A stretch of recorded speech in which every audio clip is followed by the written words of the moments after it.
More unpopular Zelda opinions? I asked you guys to send me some, and you delivered, so let's get started. Hey, what's going on guys? It's Ryan here from Game Essays. This channel is all about covering my favorite game series, which is, spoilers, The Legend of Zelda. In this video, we're going to be going over unpopular Zelda opinions. I did do a previous video on that, so go check it out if you haven't seen it yet. But we are doing more unpopular Zelda opinions. I sent out a community post not too long ago. You guys delivered, you guys responded, and I'm super excited to look at all your opinions. So again, this is all subjective, so I'm just gonna tell you whether I agree or not. And hey, if we disagree, that's fine. Everyone's got their opinions. It doesn't mean you're wrong, doesn't mean I'm wrong. I just might happen to disagree with you. And I just also want to say I'm not able to get to everybody's take, and if they were similar to ones I covered in the last video, that may be why I didn't answer one of your Zelda opinions. But anyway, let's get into these spicy takes.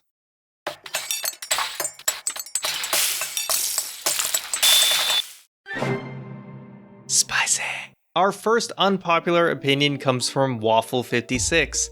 They say, my unpopular opinion would probably be the fact that I'm not a huge fan of the 2D Zelda games. I'm not saying particularly that any of them are bad, but they just don't appeal to me as say the 3D Zelda games would.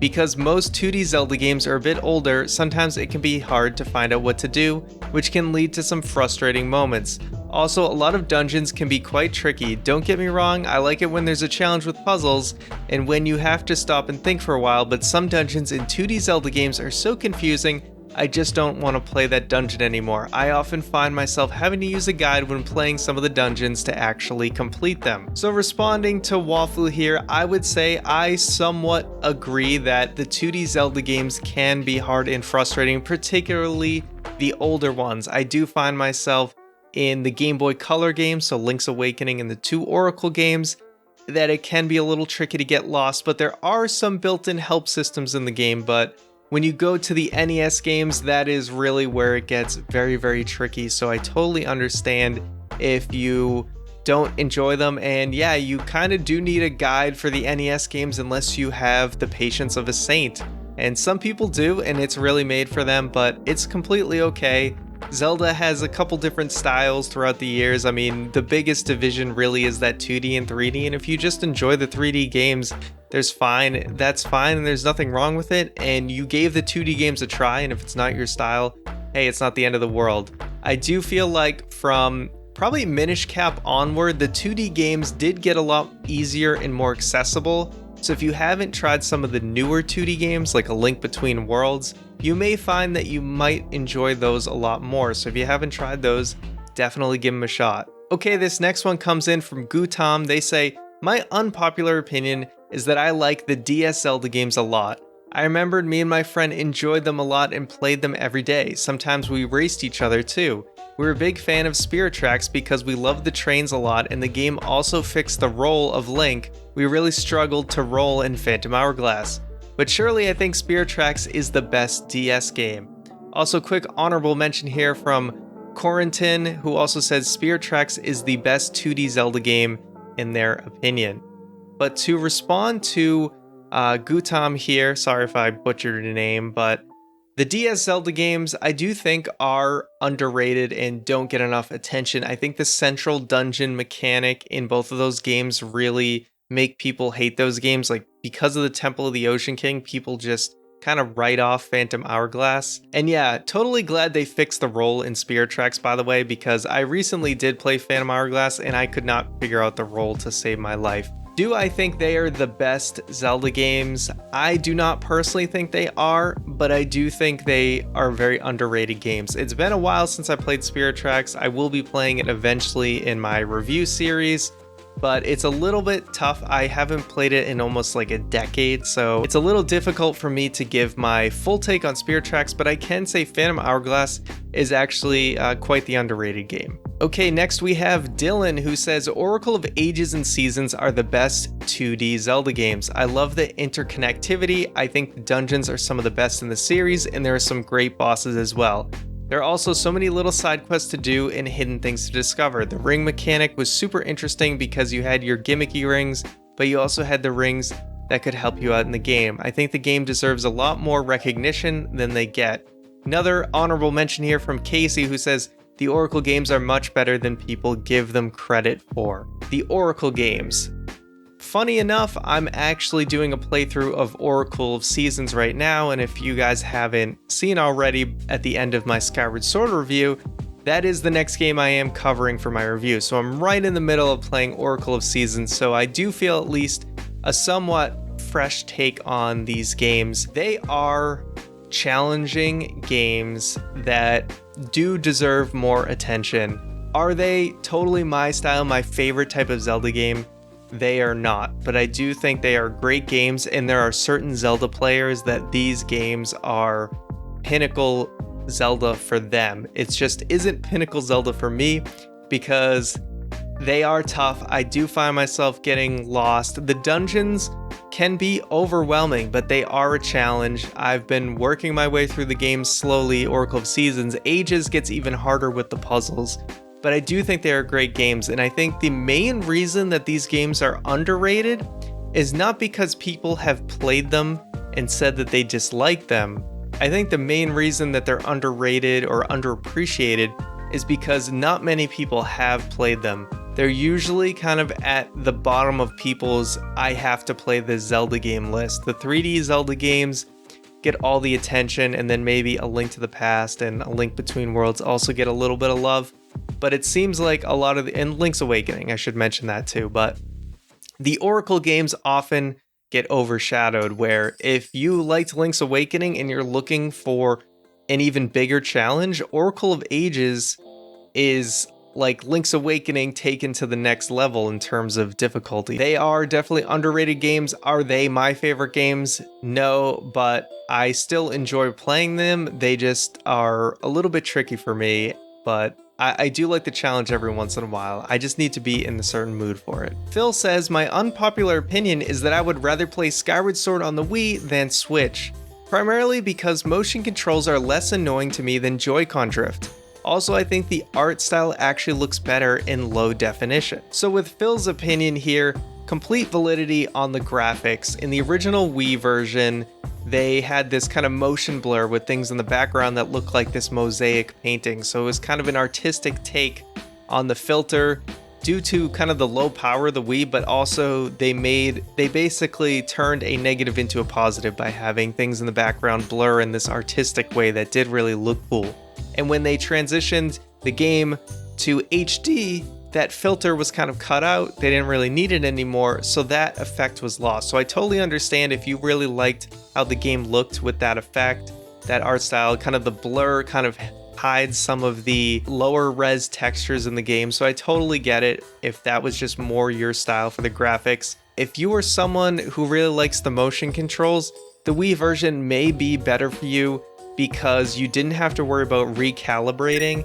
And as Phil says, if you have Joy-Cons that are drifting, that's obviously gonna create a big problem. So total validity there. I just happen to enjoy the HD version more because I like the button controls over the motion controls. Motion controls are fine, but when I just wanna lounge, I would rather just use button controls than motion controls. If I'm in the mood for it, at least the Switch gives me the option so I can switch between both of them. And I think just having that power to switch from button to motion whenever you want is enough for me to say I prefer the HD version. Next up, we have Sealed Ganon, who says, my unpopular opinion, Goron Mines is the worst dungeon in Twilight Princess. When it comes to the Goron Mines, I actually quite like the dungeon. I think it has a fun twist on the Iron Boots. We had seen the Iron Boots in Ocarina of Time. We had seen it in Wind Waker. It was nice to see it used in a different way with the whole magnetism effect to it. So I quite like the Goron Mines. I think it's a perfectly fine dungeon. If I were to say dungeons that are weaker than Goron Mines, I guess I would say the Forest Temple. Other than that, maybe, yeah, because I mean, Lakebed, I like Lakebed Temple. It's definitely one of the more challenging ones. I would say I like Goron Mine's definitely more than the Forest Temple though. Moving on to Cody's take, really big unpopular opinion. Wind Waker is just a little overrated, and it doesn't help Toon Link was slammed down our throats after Wind Waker came out. Definitely my least favorite 3D Zelda. I love the Wind Waker. It was really the first Zelda game I kind of called my own, where I had watched friends play through A Link to the Past and Ocarina and Majora's Mask. I looked forward to the release of the Wind Waker. I played through it. I really enjoy it. It's my favorite story in all of the Zelda series, so it's definitely not my least favorite 3D Zelda, but hey, I understand that it's not for everyone. It's not a perfect game. It definitely has its problems. The dungeons are definitely one of the weaker aspects of the game, but I still really have an attachment to Wind Waker, and I do love it. I can understand Toon Link getting a little bit old, because between Wind Waker, the Minish Cap, Phantom Hourglass, Spirit Tracks, Four Swords even, we got a lot of Toon Link and Four Swords Adventures, all of that. Yeah, there was a lot of Toon Link going on for quite a while, so I totally get, especially in that era from around 2003 up to like 2010, we got a lot of Toon Link. So I totally get it if you were kind of put off by that. And then once Skyward Sword came out, I feel like Toon Link kind of cooled down, except for maybe Smash Brothers making a return or whatever. So I totally get that, but yeah, can't say that Wind Waker is close to my least favorite 3D Zelda. Next, we have a take from Chameleon Twist. Awesome name, by the way. My unpopular Zelda opinion is that requiring a guide to get through a game is bad game design. Don't get me wrong, I love Ocarina, even though there are some points in the game where you aren't given any clue on how to progress. But games where it's a common theme, like in the original Legend of Zelda, is just irritating. So I think this is one where we need to have a little bit of context, because I agree, it is irritating when you do feel like it's difficult to get through the game without using a guide, or you feel like you would just be wasting your time or bang your head against a wall before you ever discovered anything in the original Legend of Zelda. I understand, yeah, Ocarina has a few points where it is a little obscure, but it's not that bad. And there are things you can do to get a little bit of help. There are things like talking to Saria or Navi, and they will sometimes give you an actual good clue. Not always, but sometimes they do. But looking at the original Legend of Zelda, the main thing that we have to understand is context, and that games were made a lot different in the days of the NES than they are now. One of that being, games were very expensive if you kind of adjust for inflation, like how much a game costs then costs a lot more than a game costs now. Even with prices slowly rising on games with new generations, games just cost a lot more back then, and also games were pretty short. They could only fit so much onto one of these cartridges. So the idea to expand the playtime on a game is to make it more cryptic and more difficult and very challenging, so that it took you a long time to beat the game that you would hopefully get your money's worth. And also, before things like the internet was becoming a thing or any other advances in technology, it was more of like this social aspect, and it was meant to be this kind of pen and paper thing where, hey, they encourage you draw your own map, take notes, slowly figure this game out. It was this puzzle box that you had to slowly unlock. So that was the context of the time. Now that we can do way more with games, we can fit way more into now, I mean, still cartridges in the case of Nintendo, they don't have to go to those means anymore to get, the playtime out of a game. So the old games were really meant to be this thing that you and your friends would share secrets and things you discovered and slowly kind of unlock the game. Or I guess you could go to Nintendo Power and use their guides as well, because that was also an aspect of trying to sell things like Nintendo Power and strategy guides. There was a monetary aspect to it, but there also was a game design aspect to it. So are those game design ideas outdated? Yes, they are. And I totally understand why that might not be for you. And hey, I use a guide. I'm not ashamed to use a guide because I rather do that than slowly figure the game out, because it will take me like 10 years to figure that game out if I didn't have any help. So yeah, it's just kind of understanding the context. So I agree, it sucks to use a guide, but if you want to get through the older games, that's just how it is. But I really think that only Zelda 1 and 2, you absolutely need a guide. I think every other Zelda game, there is at least some in-game way to help you. And even if you have to look up, like, sometimes you'll just have to look up like one little thing because you just missed it. But then you're fine the rest of the way. I really do think from A Link to the Past onward, it's completely doable and you really don't need a guide. Okay, next up we have my buddy Eric Evan. Shout out to the Quest Rewind Discord. He says, I like Fi. Please be gentle. It's okay to like Fi. Fi is not my favorite companion. The biggest reason, besides the interruptions, let's even just put the fact that Fi interrupts you all the time, because hey, they made it better in HD. Skyward Sword HD, she's not as bad. The main thing with Fi is I do think there was missed opportunity to develop her character a little bit more throughout the entire playthrough. The problem is she just kind of is this probability robot thing throughout most of the game, and at the very end she's talking about how she's come to understand humans and all of this stuff, and it falls a little bit flat. The music helps kind of tie you into the emotion of everything, but I would have liked if there was just a little bit more from her and her character during your journey.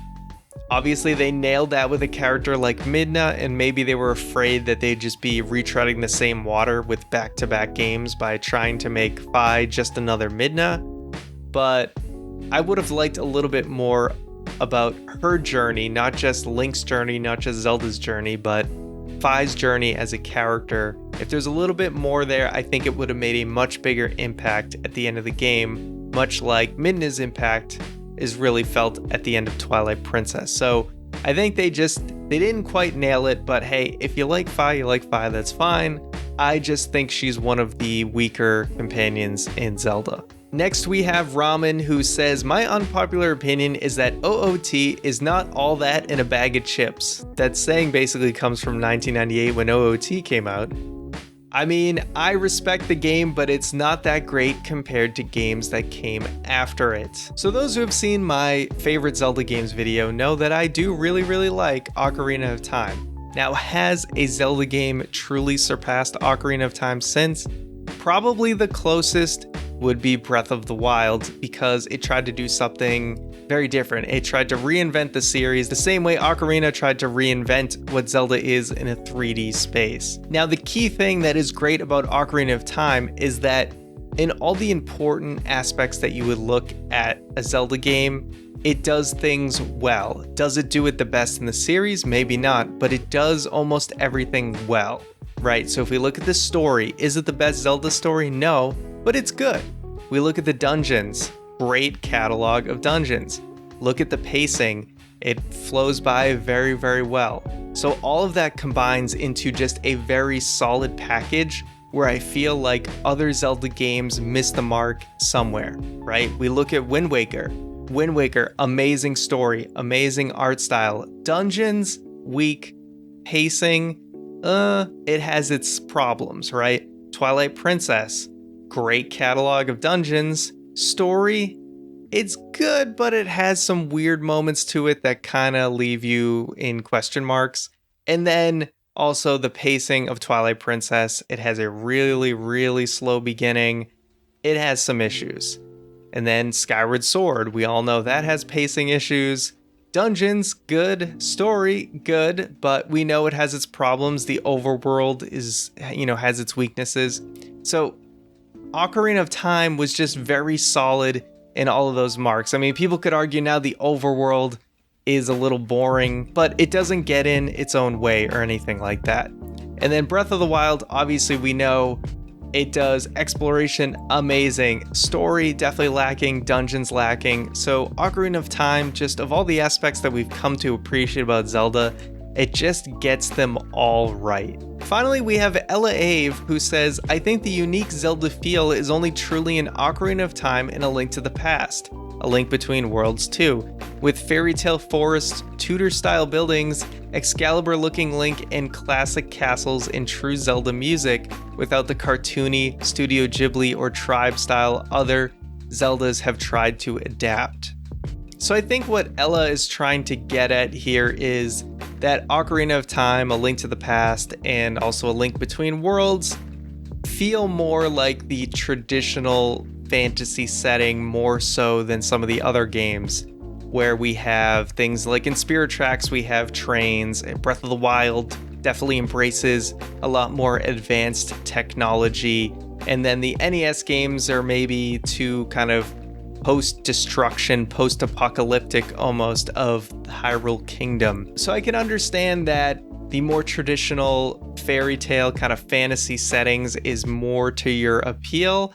I do appreciate with Zelda that they are able to kind of have the traditional fantasy setting as sort of a baseline, but that they aren't afraid to try new things, such as trains or having like a steamboat like we had in Phantom Hourglass, and just, developing little things like that, having some of these more technological advancements if they want to just try something different. So I'm personally totally okay with it, but I get it that if that's just more your speed, that's more your style, then hey, maybe not every Zelda game is going to be for you, because Zelda does very much like to try to add sort of a new gimmick to every game, and sometimes that involves borrowing a little bit outside of the traditional fantasy setting. So that's going to do it for today, guys. Thank you guys so much for sending out your unpopular opinions. I have a lot of fun doing these, and I will likely do more in the future. So if your opinion didn't make it in this video, or you didn't see the post in time, don't worry, I will do another one down the line. Make sure to like and subscribe if you enjoy this content.